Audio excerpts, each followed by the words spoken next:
This is probably the most simplest of endings to get, but also the most boringest, and I shall show you what I mean why. Basically, what you have to do is two things. Number one, begin the game. Number two, do not move for an hour. Literally, you press begin and you literally do nothing for an entire hour with the game running. And I've done this before, and I hope this is true, because I don't want to spend here for an hour wasting my time just to get a lovely alternate ending. So let's do this, shall we? Now, what we shall do is nothing, but actually in this time I want to talk about this game and what I think of it. It's a really good RPG horror game. There's plenty of storyline to it. There's lots of things to do within the game, you know, interacting wise.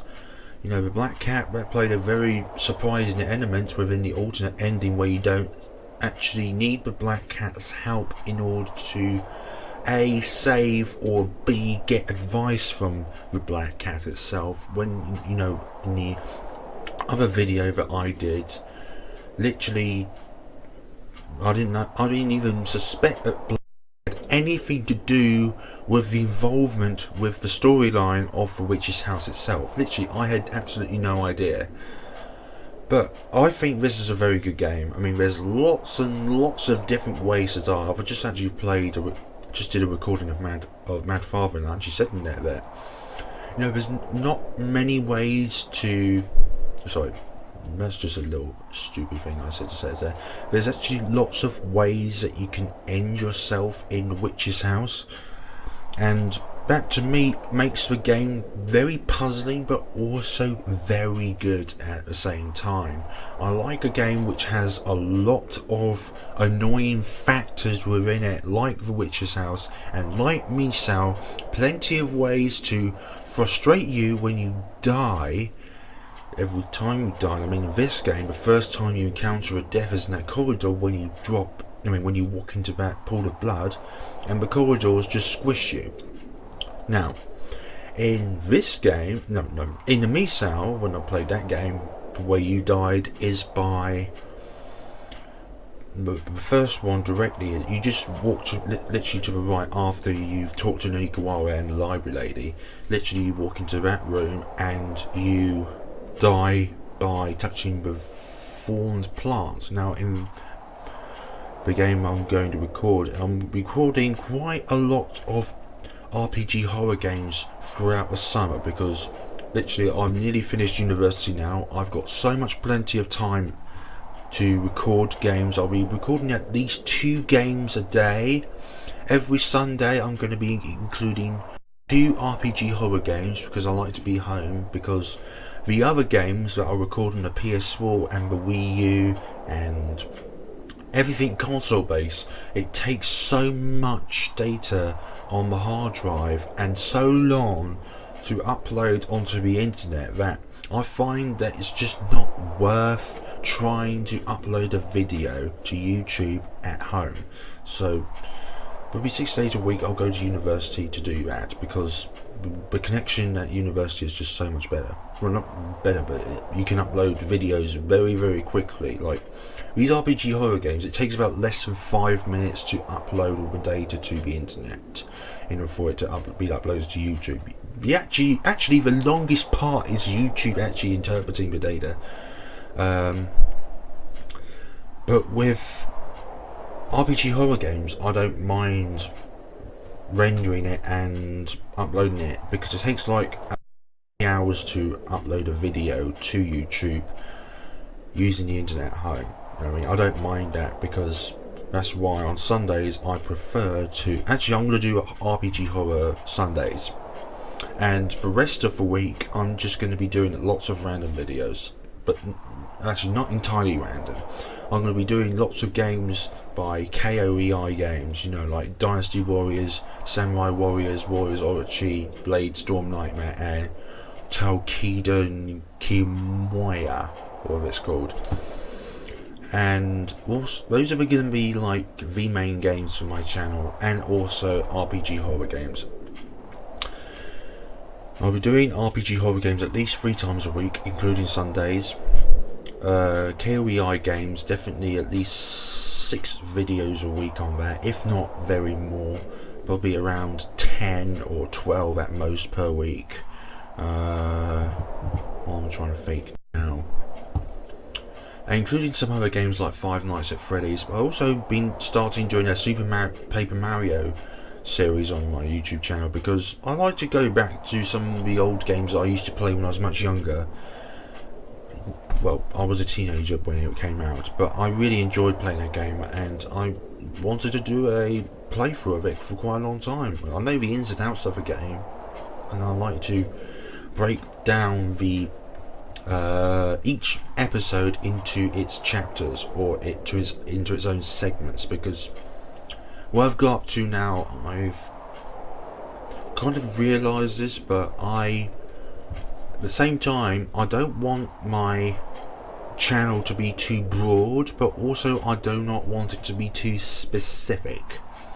So the main games obviously for my channel are going to be KOEI games and RPG Maker horror games, because I think that these games are really, really good. But also with these RPG horror games, there really isn't a huge market for it, so I thought, well, a huge interest in it, not like some mainstream games like Call of Duty, or what's another one? I don't know, I'm here on the spot, like GTA 5. GTA 5 is actually a massive game, but that's also why I don't do any videos on it, because there's so many other videos out there you can watch. Call of Duty games, I hate Call of Duty multiplayer, I despise it. The only time I look forward to a Call of Duty is when Treyarch releases their games, as you probably watch if you're a regular viewer to my channel, or if you've recently subscribed. You know, I've done a Five Nights at Freddy's custom zombie map, which is included on the UGX server, the UGX website, and custom zombie, or was it zombie modding, and also do a great series on Five Nights at Freddy's. To be honest, that's another horror game, but it's different horror than these sort of games, which I looked at first by, I actually watched one of the series that Markiplier did on his YouTube channel. It was called Paranoiac, and I find the game so, scary, but at the same time really effective in order to bring out a different style of horror that in the West we do not have we don't experience it locally.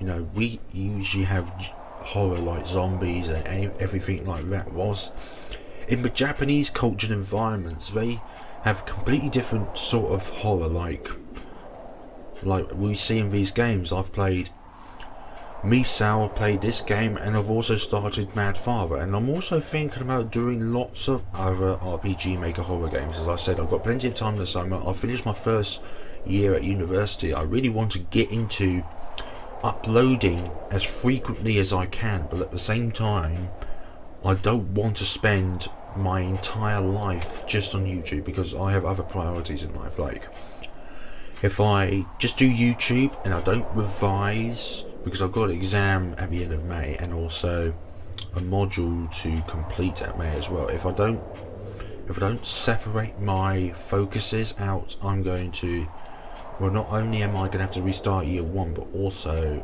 it's just going to be a drag, because student finance is so annoying. I don't want to do that, and I've passed all of my other modules this year, so it's best if I get my last assignment and my exam tip-top done and out of the way. And once they do come up, and once I've got to A, finalise my assignment ready to be submitted, and B, revise for my exam, I will decrease the amount of videos that I'll do every day. I may not upload a video on a particular day, and that's because I am currently, well, I will be very busy, but at the moment I've got plenty of time. But and after May, well, at the end of May, I will be completely free to upload videos. I'll be recording and uploading at least 2 videos a day.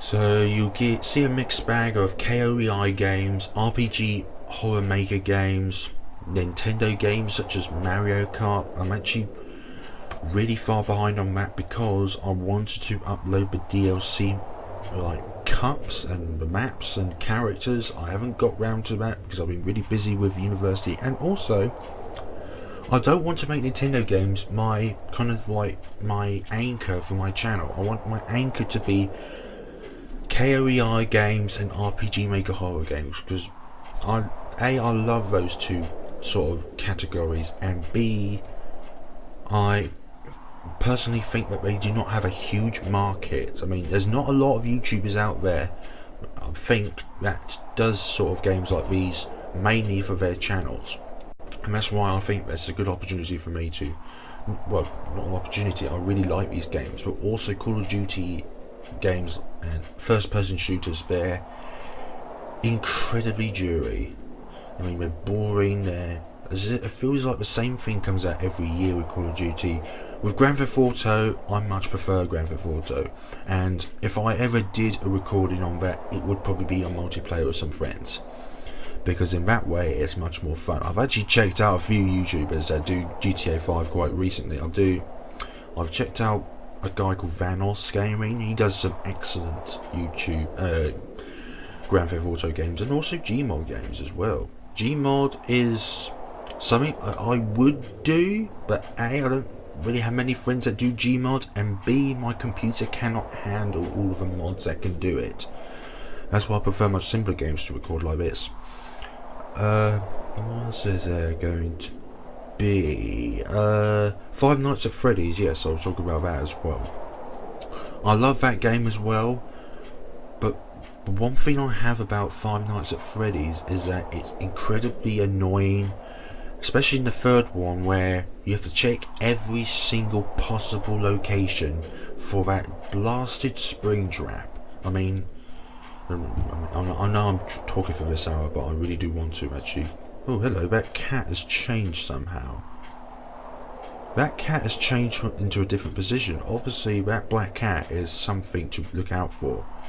I haven't touched any of the buttons, so I'm going to keep my hands underneath the desk so that I don't touch anything. So yeah, one of the things I find frustrating about Five Nights at Freddy's is that it's basically the same thing every single time you play it, but it just gets rapidly more difficult every night. The first Five Nights at Freddy's game was quite easy at the start, but also obviously the most simplest night of them all is Five Nights at Freddy's 3 on the first night, because that's basically just the introductory night. Springtrap and the Phantomic animatronics do not appear, and I also like some of the Five Nights at Freddy's clone games. Like, the only one I've recorded so far is Five Nights at Warriors, and the only reason why for that is because it is one of the best fine-tuned clone games there are out there. Anyways, I've gone off topic here. I really do want to I don't know how to make an RPG horror game, and to be honest, after a few years I would actually want to make my own storyboard for an RPG horror game. You know, it'd be really interesting to see what you can make out of an RPG horror game with all the different tools in that lot. You just got to include your own sort of unique personality into it, which is how every one of these games are quite different in their own ways. In order to check out more games like this, go to a Facebook group page called RPG Maker Horrors Games. They've got a huge list of different games you can just download for free. I recommend you go check out that Facebook site. If you don't have Facebook, I'm not sure if they're located anywhere else. I've tried on Twitter, I can't find a Twitter page on them, but I don't know, they may be on Instagram or Tumblr. I'm really sorry, I don't know if MySpace existed anymore. I mean, that thing's just died off years ago. Anyways, I've run out of things to talk about now. Honestly, I really have run out of things to talk about. I started recording this at around about 9 o'clock. That's what time, 9 o'clock at night, and so I've got to wait for another 45 minutes for this to continue. So what are we there to talk about now? Oh yes, what I study at university, probably. That's going to be probably a question you guys want to ask me. What do I study at university? I study a course called Digital Media with Media and Communications. Digital media is all about website designs and learning about theories of different people that created like the first ever computers, the first programmable computers, like Alan Turing. He invented the Enigma machine, but there were so many other individuals way beyond. I think one of them in the 1600s created the first programmable computer. In the 1600s, the first programmable computer, not like the PCs we see nowadays, like Windows 8 or Windows 10, whatever it's called now. But you know, something that can operate on its own measures, and I find that really fascinating. About 400 years ago, someone came up with the idea of inventing something that is not self-programmable, but it can operate on its own without a human operating it. And I find that quite amazing. The advancement of technology for the past few decades has been so amazing, and it keeps growing, and it keeps rapidly growing, and its acceleration is always getting faster. And that's why when you buy a computer, in like next 2 years, something even better will come out. Like, you buy a computer brand new with all the high specs on it, in the next 2 years there's going to be something that's twice as powerful, and you're going to think, I wish I waited for another 2 years, but then again another 2 years after that another powerful computer will come out. So that's really, well, yeah, really annoying. I bought this computer about 6 years ago. It's a Dell XPS Studio 8100, and to be honest, it was a good computer at its time. I bought it around 2008 or something. I've had it quite a long time now, and it is a wonderful computer. I mean, it hasn't really given me any sort of errors at the moment, or it hasn't done so at all. It's given me a few blue screen of deaths, that's about it. So that's why I don't really play, like, if I were to do any Call of Duty videos, they would be on zombies, because zombies I really love, and I actually really like it. Like the storyboard to it and everything like that. So like my highest round was, well, then again, it's not an achievement to be proud of, because it's on Buried. Buried is just one of those maps where you can just go to an endless amount of rounds. I mean, if someone says I got to round 200 on Buried, that's basically saying you've just sat there with the sub-Sida resonator and the paralyzer next to Juggernaut and just literally camped there for God knows how many hours, and I bet your Xbox or your PS3 gets really hot afterwards for a long time. So I wouldn't be surprised halfway through you get a power cut. But personally, my favourite maps on Call of Duty Zombies are Ascension's a very good one. That's my favourite on Black Ops 1. On World at War, Dewey's, that's the best one. And Shinonoma, those two are very good. Haven't really got much thoughts about the other two. Not Shantota and Varut. Varut is very good at its time when it first came out, because it's like, it's another map. It's so awesome. But you realise that that's the time when runners started appearing. I know I've gone completely off topic, but I just want to tell you a bit about myself, since we've got this hour to waste on this lovely adventure of Witch's House, where we just stay still for a very long time. Now, I don't know if that black cat's done something, because when we first started up the game, that black cat was not sitting up. It was more or less landscape rather than portrait, if you get what I mean. So I dare touch anything, but and like I said, I want to keep my hands underneath the table. So yeah, my university course. I've had to create 2 self websites. Basically, one website I did a self-portrait on myself, and another website on the concerns and matters of the topic privacy. And basically, Both of them were mainly about the content, but I was more focused early on about the HTML coding and the CSS coding, because I figured out that producing the content on the website is easy, but learning HTML, learning CSS, I know probably a few of my viewers will probably be ICT experts or website experts, and they're thinking, nah, that's easy. Probably on day one you would not be saying that. But honestly, it is a really fun course. I mean, after A levels, I really didn't know what I wanted to do. I studied in business studies and ICT, but honestly, business studies for me was really boring. The only reason why I chose business studies is because it's a very necessity set of skills to have knowing about businesses, because everything's about businesses nowadays. Everything around the world, there's a business going on. I mean, I keep saying I mean it all, so I'll try and stop saying I mean. But everything you buy, everything you own, everything you have, apart from yourself being born, you brought it from something else. You were born from something. I'm going way off topic, but what I'm just saying is, like, knowing about businesses is so much like a necessity. Knowing about history is very interesting. Like, learning about history and learning about businesses are both, I consider, polar opposites. One of them is a necessity and one of them is incredibly interesting. If you find businesses really interesting and knowing about all the different sections of businesses, don't get me wrong, but in my personal perspective, I find that quite sad.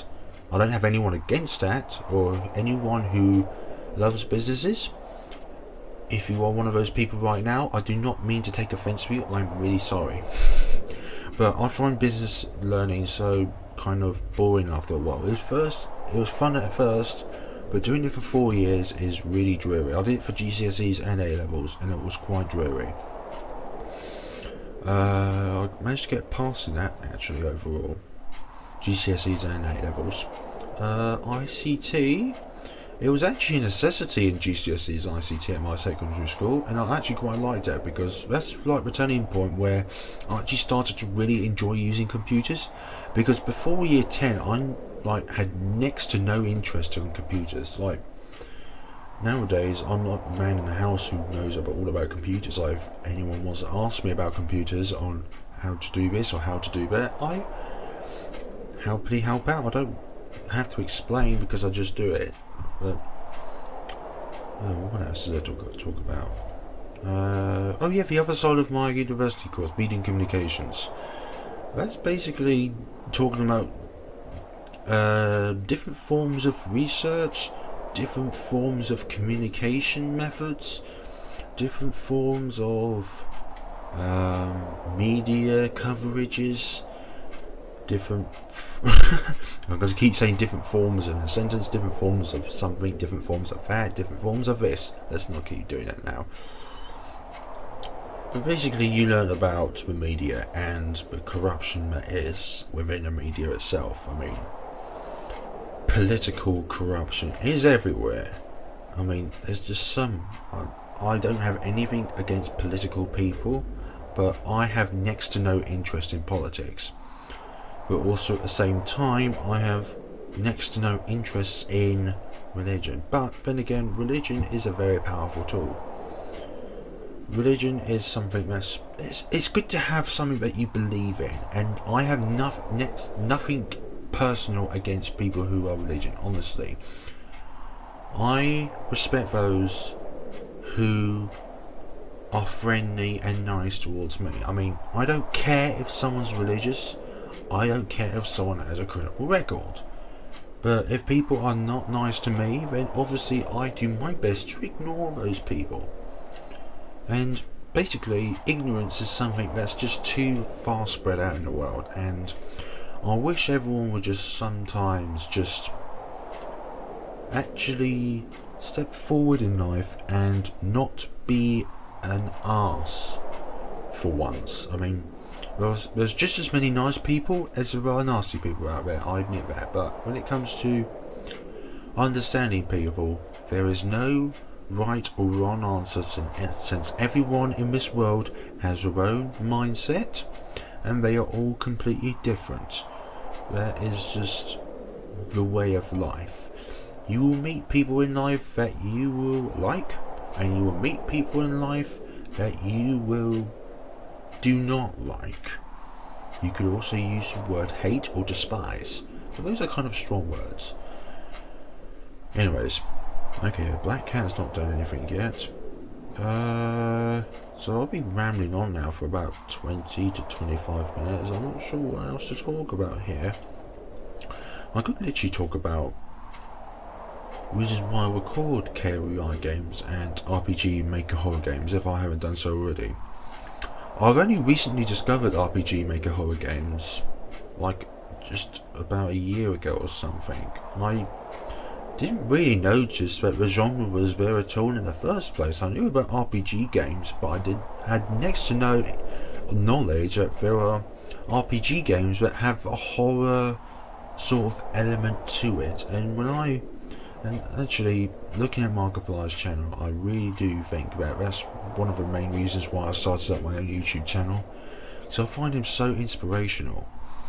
I mean, I've watched his Five Nights at Freddy's videos, I've watched his Paranoiac videos. There are some videos I choose not to watch though on his channel because I don't want to ruin my time on these RPG horror games, because I don't want to know all of the mysteries unsolved and uncovered. Although when I do play Paranoiac, that's going to be not a surprise, and I will know what's going to be going on. But still going to be surprised though when the jump scares come in. But apart from that, I want things to be totally unknown, completely new.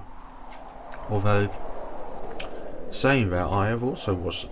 Yeah, I've already said I've watched his Five Nights at Freddy's videos, but I've also watched some of his random videos, like some of his EXE videos with Sonic.exe, Mario.exe, Sally.exe. I mean, people like Markiplier and Jack Setzelai and Yummy Mash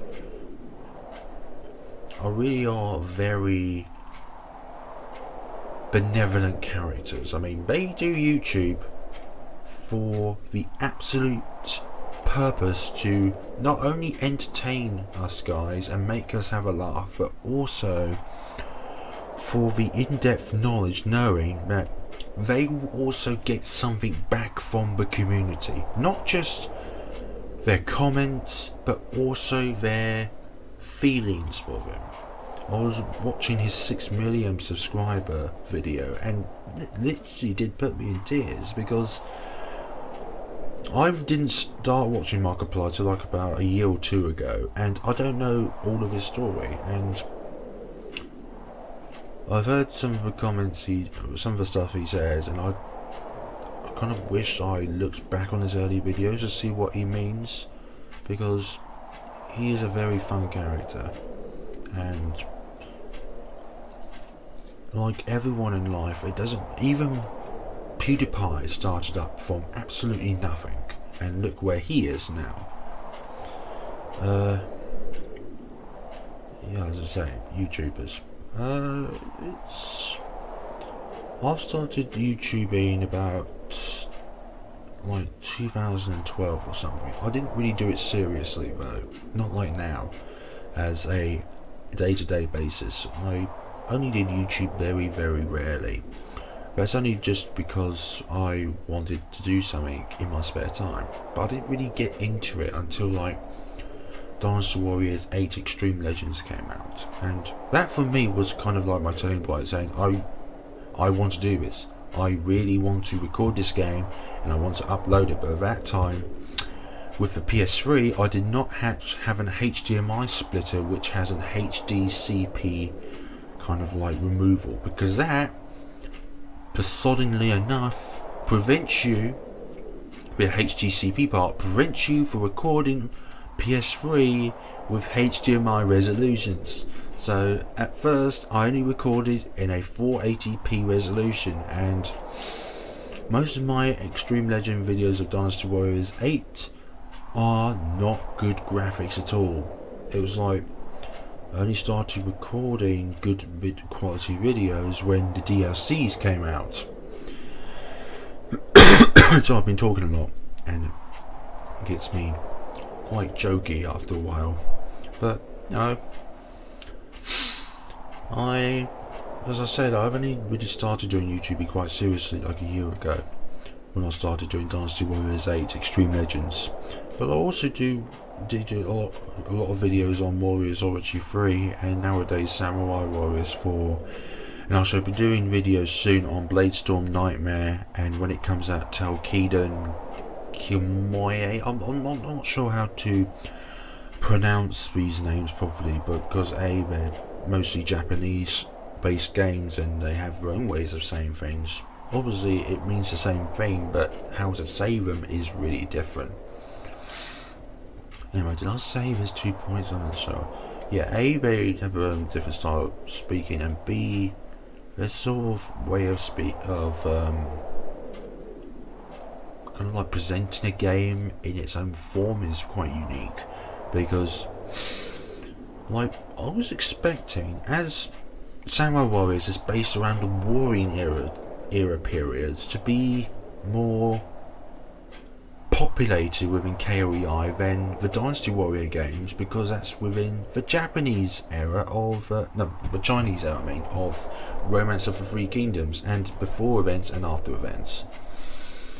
It's like, first of all, from the, I think it's either the 10 from the 10 eunuchs rising to the final siege of Wu, and of course dethroning the Wei Emperor. I've not actually read the book because I'm not a fan of books. I know it's just about something which I keep my hands underneath the desk.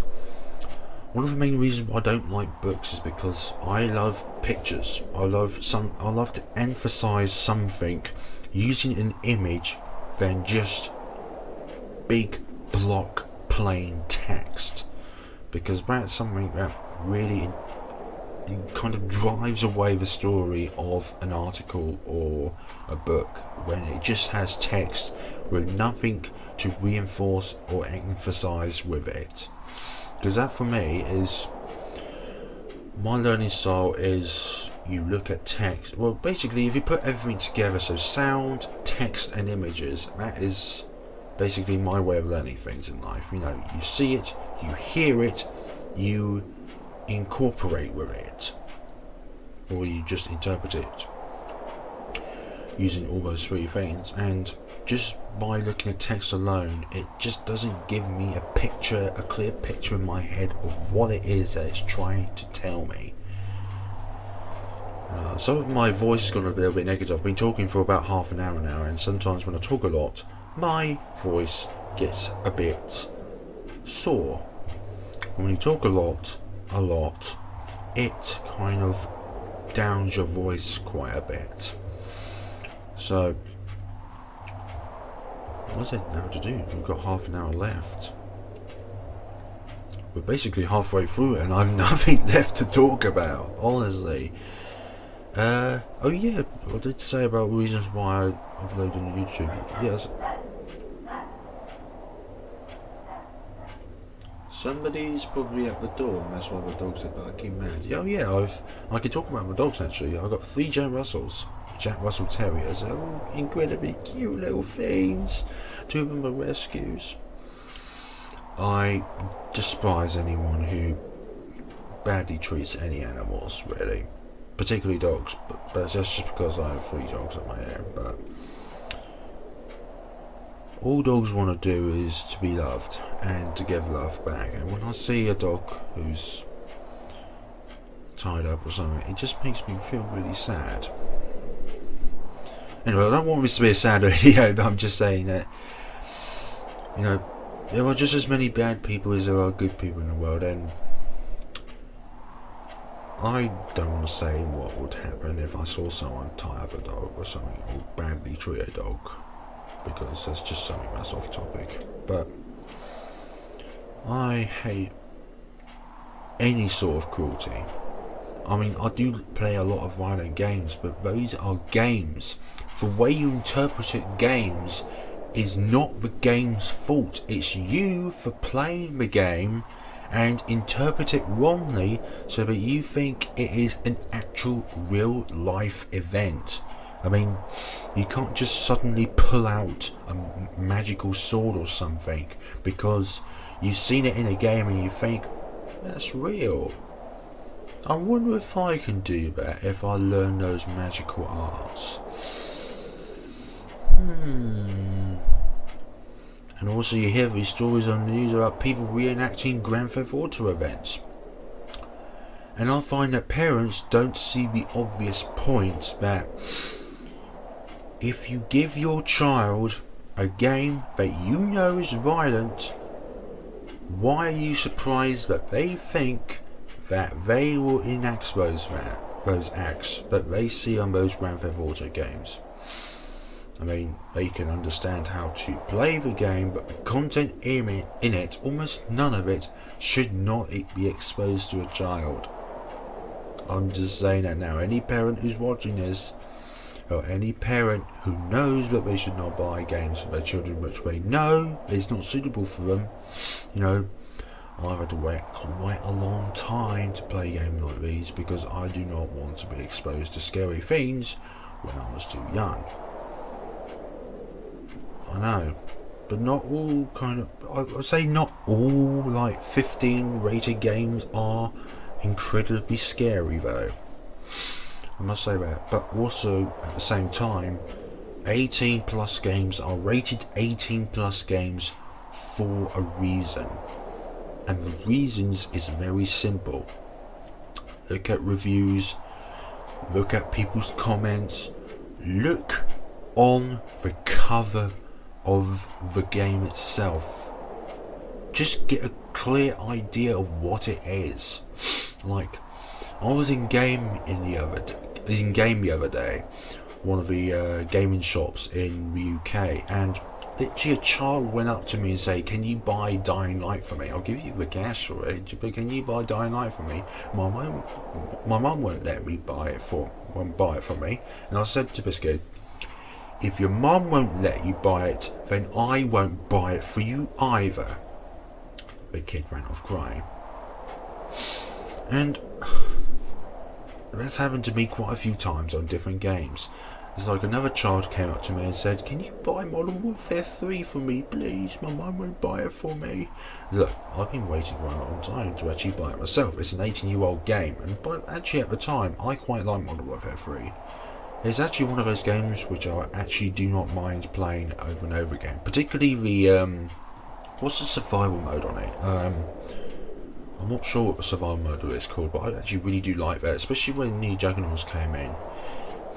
And you kind of like just use a Predator missile on them. It's like the Modern Warfare games really do actually take the edge on the rest of it. Like, if I wanted to play a multiplayer one, then I would play the Modern Warfare games because they actually, well, they're okay. Ghost is pretty rubbish though. Ghost is just the definition of a Call of Duty game that is not good. But the Treyarch games are best, honestly. I wish Call of Duty did make I do wish Activision would plan to make another World War II or a World War I war era game because I miss them. The last time it came out was in 2000 and I'm not sure, but it just feels like a long time ago. So like the last one I made was World at War, which was the 5th version, or the 5th installment of it, and I really miss them. I really miss those sort of games. They're all modernised games now. Like, the last actual one that was based historically was the Cold War one, which was Black Ops. And also some of the events in Black Ops 2 were back in Black Ops, kind of like the Black Ops 1 era. But I really do miss those sort of ones, actually. Like, so the highest I got to was about Prestige 2 on Black Ops 2, but I'm not a big fan of the multiplayer. I'm much better on the zombies mode on it. Like, my proudest achievement was round 50 on Mob of the Dead, and that's because Mob of the Dead is a much harder map than Buried. Buried is a very easy map once you know all the ins and outs. So like at first, it wasn't particularly easy to get used to because there were so many new features to it compared to the other maps. But once you got into it, it's just the easiest map to play on.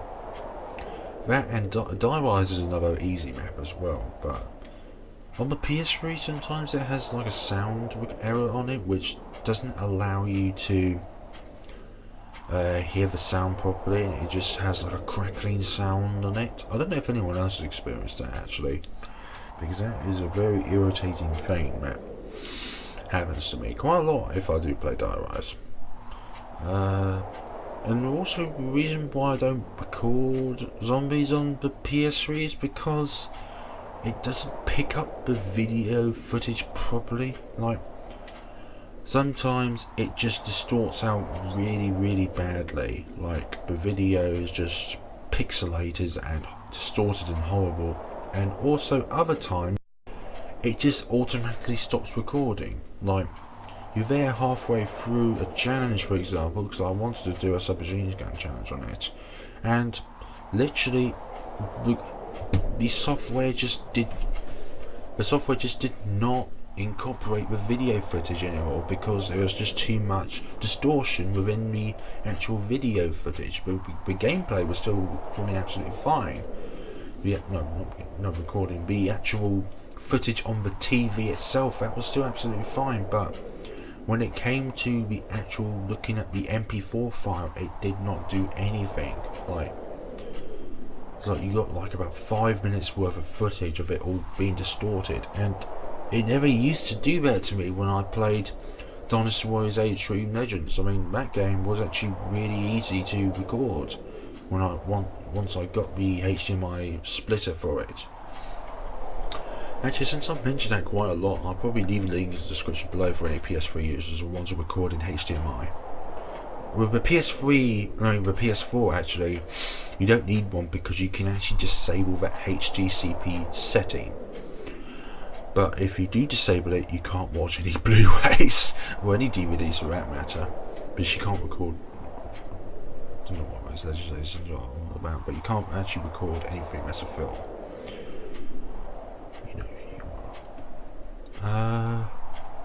Okay, so that's another 10 minutes gone, and there's nothing happened yet. I hope I did not press a button. I don't think I did press a button accidentally.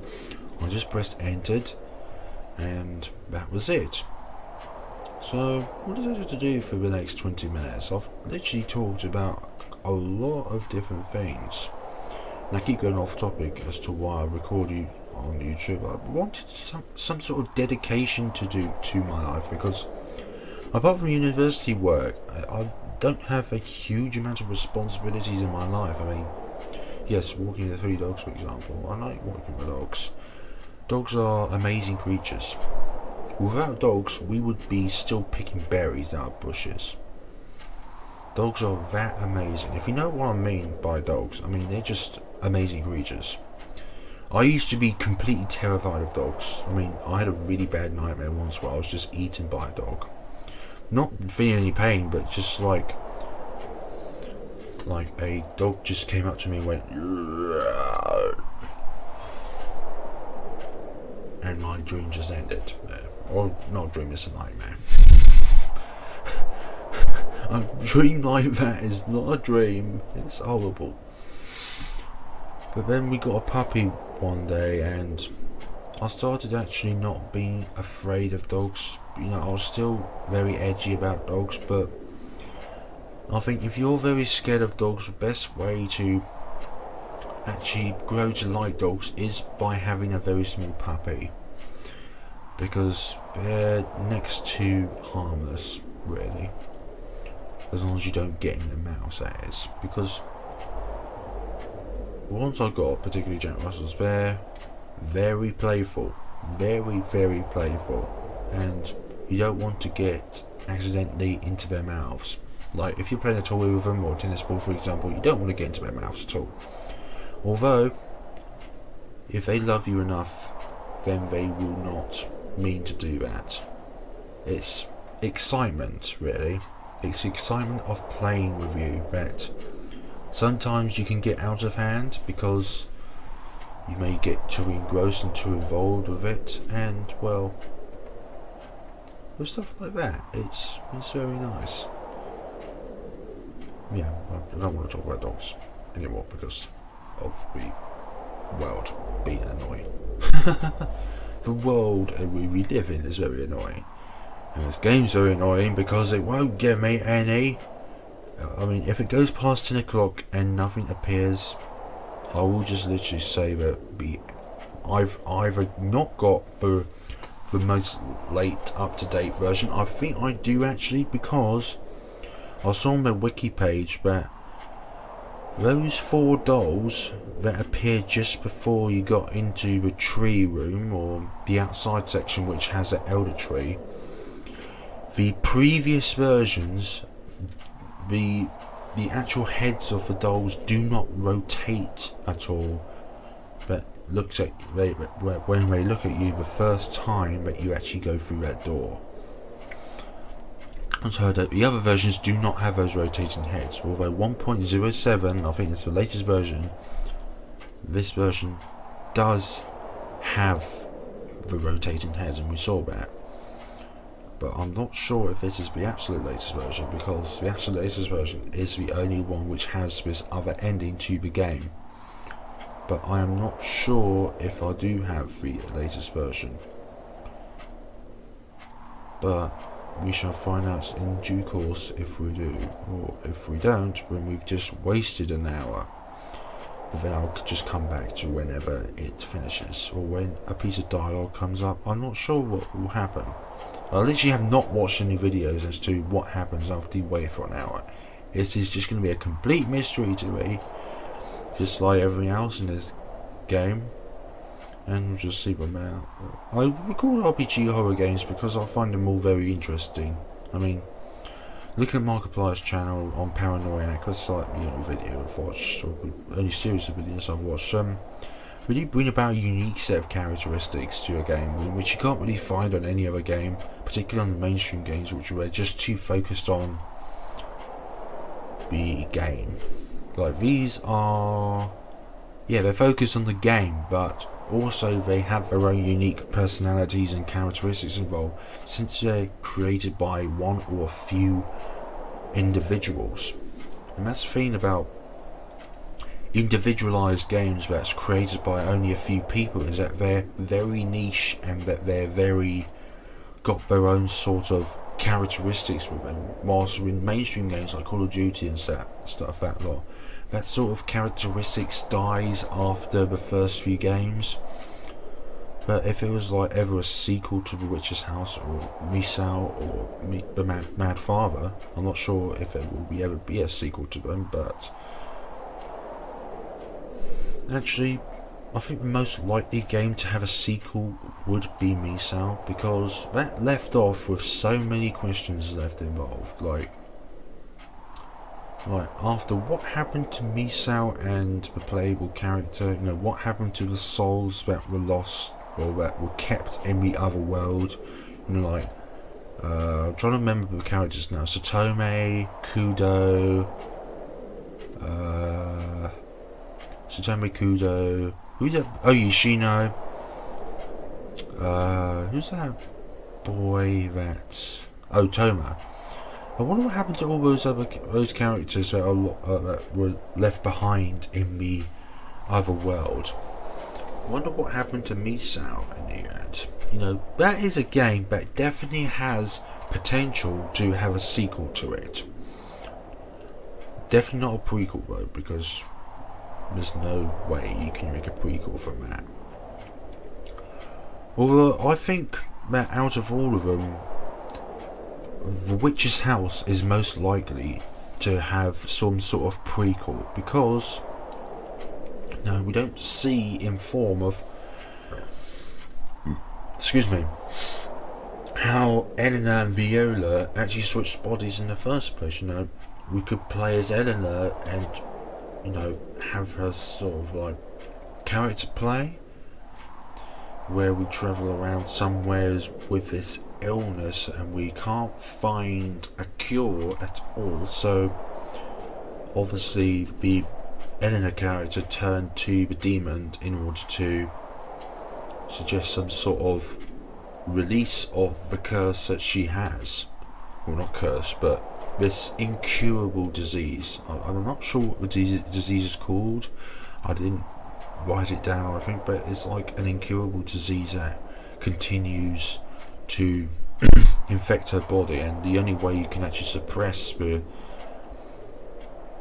disease itself, which Eleanor had for a very long time, is I'm not sure what it is, with magic or medicine or something. It didn't get rid of the virus, but it did reduce it didn't worsen it, but it just actually eventually worsened her, and it probably ended up where you couldn't actually cure the actual virus because it got too great, or you can actually suppress it because the virus got too great. I'm not sure about the full story on that, but hopefully we'll pick. Why is the black cat gone? The black cat's gone. Literally, the black cat has gone now. I've only just realised that. So something must happen soon. Another 10 minutes. We'll give it 20 minutes, and then we'll know that we haven't recorded the right version. Because at the start, that black cat was all 4 legs on that tree stump, and then it was just 2 legs, and now the black cat's just disappeared altogether. Why, oh why has that happened? Then again, I'm not sure. It's just me standing still. The black cat got bored. The black cat thinks, you're not interested in investigating the house, are you? Would you give you something? Would you give you anything that'll make you move? Well, actually, the black cat knows that I am Eleanor in Viola's body. The black cat recognises its master, regardless of which body I'm in, or which body you're in, since I'm talking about the black cat interpreting to Eleanor. Surprisingly enough, Eleanor doesn't talk until the end of the game, which I'm surprised about, because she's encountered many different events. Like, when we was walking through that long hallway, I was expecting her to be like shocked or something because of the shadow of her own body just coming in front of her, but then another form of herself came out to stop the shadow from killing the Viola body's character that Eleanor's in. I'm not sure. Does that tree lose its branches or something? No, lost its leaves over time. I'm still not going to move. I'm going to not move at all.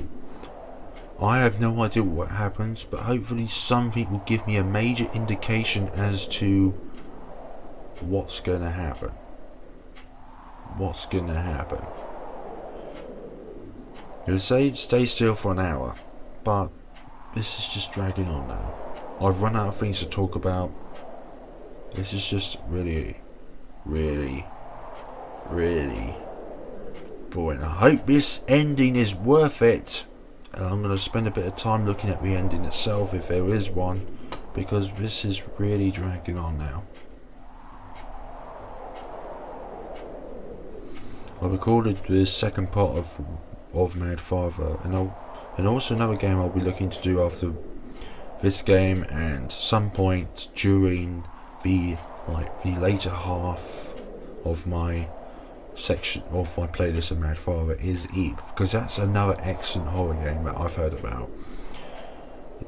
The only thing I know about it is it's based in an art gallery, and you just somehow were transported to a parallel version of the art gallery where all the art comes to life. It's basically Night of the Museum. If you've ever watched that film, that's actually really funny. I bet with Ben Stiller in it. There's a third one that came out in cinemas. I'm not sure like if it's on DVD yet or something. I don't particularly buy DVDs or Blu-rays because I do prefer to just buying games and these RPG horror games really to download. And also Steam as well. That's a good site. And also you can get cheap versions of the games. I don't like. I like buying the full price proper things. It's like nowadays games are becoming more digital based only, but I actually love it when I own the hard copy of it because it feels like you own the game. Whilst if Steam goes offline or somehow there's an internet problem, you can't access Steam games. You got access to games on your account, but when you have the disc, there is no worries because it's a hard copy of the game. We're getting quite close now. I started this about 5 to 10, no 5 to 9 actually, it's nearly 5 to 10 now. But I'm going to give it to about, it's 53 past 9 now. I'll give it till 10 past. If nothing happens, then I know I've probably pressed something. Who thought this idea up anyways of this 1 hour wait ending?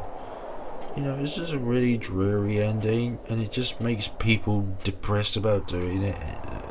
Not depressed, but it's just boring. Agonizingly boring, just having your... You have to keep the game open as well, otherwise it just won't actually process that you've actually done the game. But, you know, I think this game is basically more interested in me talking about myself and why I record on to YouTube and why I record the games that I record to YouTube. Huh.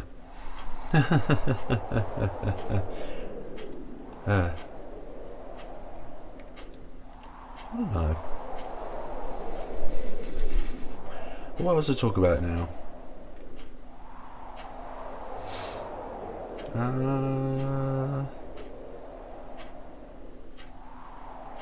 Yeah, the RPG Maker Facebook group, they've got tons of games on there.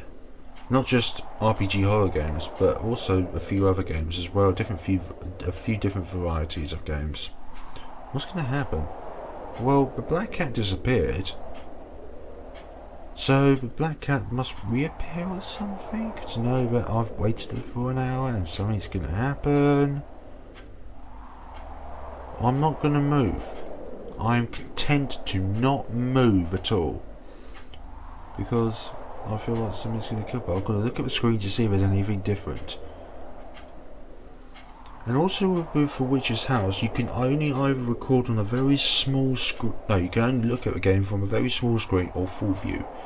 And I can't actually process the recording of the video when in full screen. It just doesn't allow you to actually access the recording software in order for you to record the game. And by the way, the recording software that I use is XSplit because it gives you both two different softwares. One of them is for more game based and one of them is for more broadcasting based, but I can't actually get the RPG horror games to be recorded on the Gamecaster, so I use the broadcaster instead because you can actually record different screens, regions of it. So like, you can just record the screen of The Witch's House, for example, like right now, and the webcam that you are seeing my lovely little face on. And by the way, I've got really small ears because you never really see my ears at all in my videos because all the times you just see me and my big headset on. Actually, these headsets I've had for quite a long time. I don't know if you can see, they are quite decayed on the inside. I better get some new ones because I use these to play on console games so that I can play the games and they come through my headset without it coming from the TV because A, you get much more sound this way, and B, I don't want to ruin other people's nights downstairs with my games. Has something happened? Wait, no, that bush doesn't look different. It's just my imagination. It's got to be seen that something happens. I'm not going to touch anything. I want to because I want to leave this game. No, no, not leave this game. This has actually been a very good game at Witch's House. And like Misao, it has got a lot of ways that you can die. I know I've said that a few times now, but there's a lot of ways that you can die in this game. Like from the start to the finish, there's lots of ways you can die. From being squished in a corridor to that legless girl catching up with you and dying that way. That's kind of like from start to finish, like the different ways you can die. On the Misao series, I did do a death compilation, so like on every single way that you can die from, like every single combination. I keep repeating myself, but I did a video on Misao, the last one. Oh, hello. Let's stop talking. Oh, hello. Oh, they've gone now. Thankfully that this has happened, because I was wondering. Okay, I'm going to stop talking about Misao and look at this.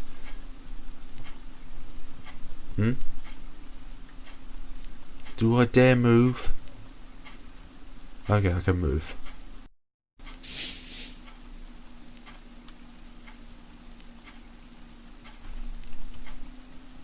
Let's just keep walking this way.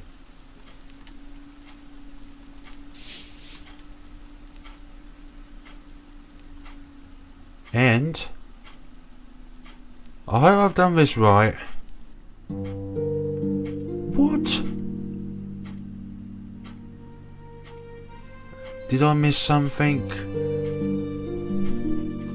Oh my god, if I miss something, I'm going to be so annoyed. I'm going to check the wiki page to see if something's up, because sit there for another hour.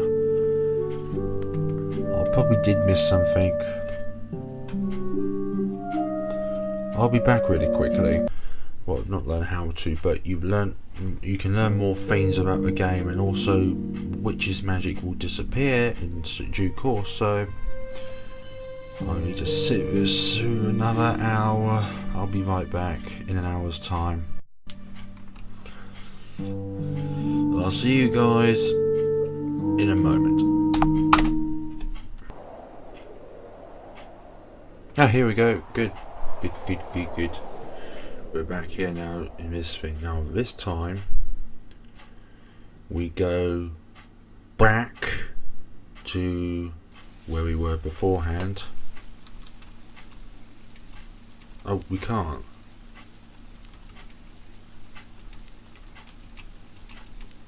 Okay, so we can't go. So what was the point of waiting for an extra hour? I thought there was like additional backstory to this. I have no idea.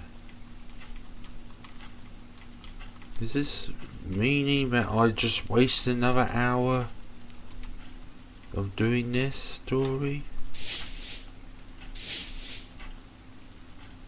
Can't be. There's got to be another way around it. I mean, why did this automatically block off?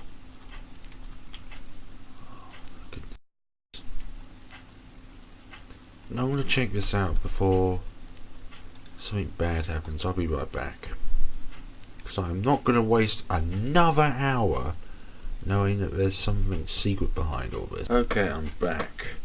It turns out that there's nothing else to do after you get to this state. So I basically went through the wiki, and basically the knowledge of waiting for an hour states that Eleanor's original body was such an mutilated state that even if you waited for long enough amount of time, you won't need to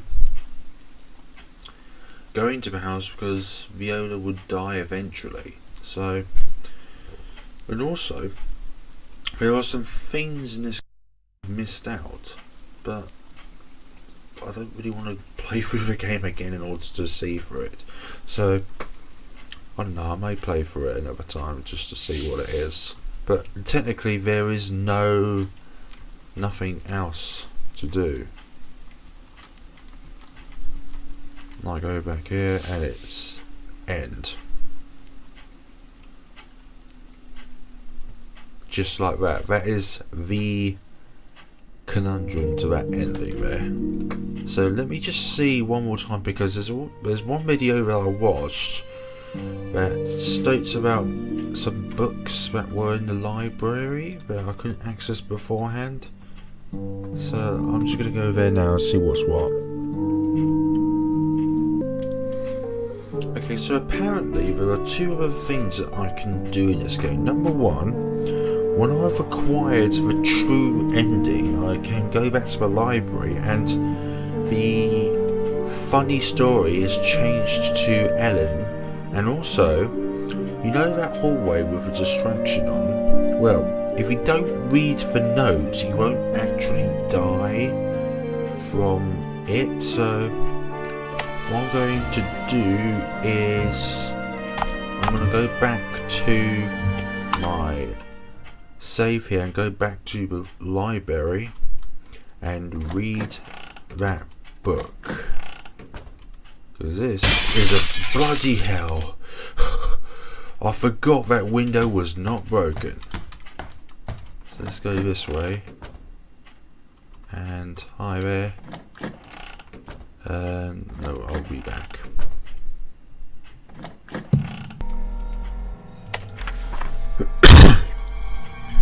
For witch's house devours humans, their souls are offered to a demon. So, does that now enable us to go through the distraction hallway without the distraction actually killing us? Well, actually, all distractions basically, you fulfill a set of requirements and you don't read the note, and hopefully, let's not read the note, we can move freely. What am I supposed to do? I can't do anything. I can read the Witch's House third book, but okay. This obviously is an entire thing which happens to happen throughout the entire game. So it says here that you need to delete the public data file if you want to let the game forget that you have actually done this. But with also that, it clears your progress in the game as well. So don't like that, but I'll be back. Okay, so the book has appeared again. That's good. The witch's house devours humans. Their souls are offered to a demon. That's nice to know. That's really nice to know. So hopefully this time around, let me save to the blackout again. Hopefully this time around, so I've cleared all the data that I've had, it should not recognise that I've read the notification about the house being a distraction. Still. Oh! Yes! Yes! Yes! Witch's Diary. When I ex my mother and father, a demon came along and ate the two of them. The demon took me to this forest. It thanked me for a meal and gave me this house. Then I became a witch. The demon said, if you let me eat more people, I'll teach you a spell to cure your illness. That's good to know. It's good to see the agreement of the lovely ones. Yo, yeah, I'm here too, all in the job. You probably shouldn't have came in here on your own accord, you know. Well then, the witch is gonna die soon anyway. Gonna be saying bye bye to you soon. Cats are just so elegant. I quite like a black cat's body. It'll be a pity when you're gone. Pretty cat bodies like these aren't just lying around. Needed my help? Need my help? Not. Yes. And actually, this is the only point within the game where you can actually do a save without technically bending the rules of the no save ending. But anyways, a book titled Demons and Witches. Demons feed on human souls, but demons are without physical form, so they cannot kill. Witches offer souls to demons. In return, demons give witches magic. A human who makes a pact with a demon is referred to as a witch. That's good to know. Now that we've got that, there's one more thing that needs to be done, and that is to do the true ending and get this video done. But let's look at this first. Unlike charms cast on oneself, it is no easy task to cast spells involving two people. This is because the target of the spell needs to have sincere consent. So that's why Eleanor needed Viola to trust Eleanor in order to get their sincere consent. Thus, a bond of trust must be built for spells of this type to succeed. That's some inner backstory as to how the spell worked successfully. Let's go now. Okay, I'll be back after I've done the true ending.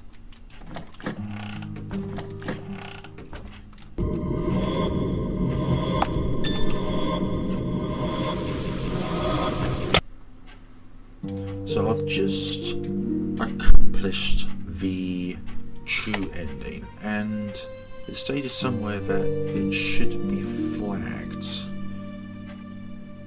The save point should be flagged. So actually, let's go here and go back to the library in order to see if the book's title has been changed to Eleanor.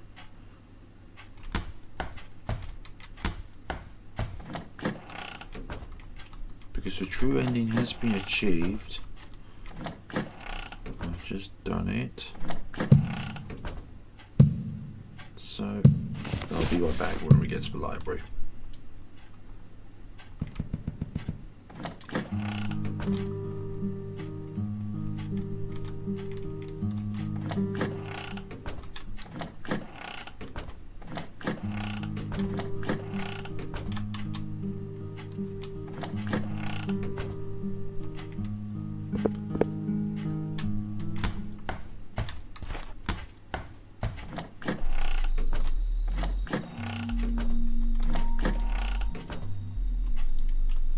Oh, hello, there's lots of more books. 1, 2, 3, 4. The witch's house is purposeful. If any of the spirits reside, the witch's house is purposeful. If any spirits residing in it remain unfed to the demon, that purpose is unfulfilled. 7. Okay, let's read from 5. When the witch's flowers wilt, the witch dies. Okay, that's about the residents. 7. Once the witch shows herself, the house returns to normal. Let's put something on the back. That would be quite useful. Nothing on the back, nothing on the back, nothing on the back, nothing on the back, nothing on the back. It says Witch's House 5, so that means the 6th one must be missing. What about one of these books? No, so this is the reason why we've done this book. Yes, a book titled Ellen. She was a girl possessed by a demon. She persevered her sickness as to the reason she was not loved. She only hoped to be loved. She only wished for a spell to cure her sickness. What she attained was a spell to trade bodies. What she found was a girl who was loved. And then, after that, she used the spell. But first of all, she used Viola in order to get her trust. And then she could use the spell. So, one thing that weirds me is that this must be the 6th book there. I don't think of anything else. So, let me just go say this real quick. Actually, it doesn't need to because we've already done everything. So, I'm going to end it here. This has been a fantastically long endeavour. We did not need to go through half of what we've been through there. We could have just done the secret ending. I could have researched this way beforehand and it would take half the time that it needed to. I just kept going backwards and forwards doing stuff, but hopefully you guys enjoyed it, because this has taken about over 3 hours to accomplish. All secrets, the hour-long ending. If you've got an hour spare and if you want to waste your time, this is the perfect way to do it. But if not, it's not worth the extra secret ending. It really isn't. Especially when you play it twice, when you think that you're going to get something else with it, but you don't. It's just that in the wiki it said that something about Ellen's diary. And diary of Ellen, and that's just actually a book that was written by the producer of this game, no, the creator of this game. And I don't know where you can access this book. Probably be quite interesting to read. Excuse me. But hopefully, if any of you read it, then hopefully you get some insight from that. But for now, I am done with the witch's house. I've done everything. I've unlocked all the secrets. I've gone through the hall of distraction without dying. Everything like that. So this has been a very fun game, and I shall see you all the next time. Goodbye.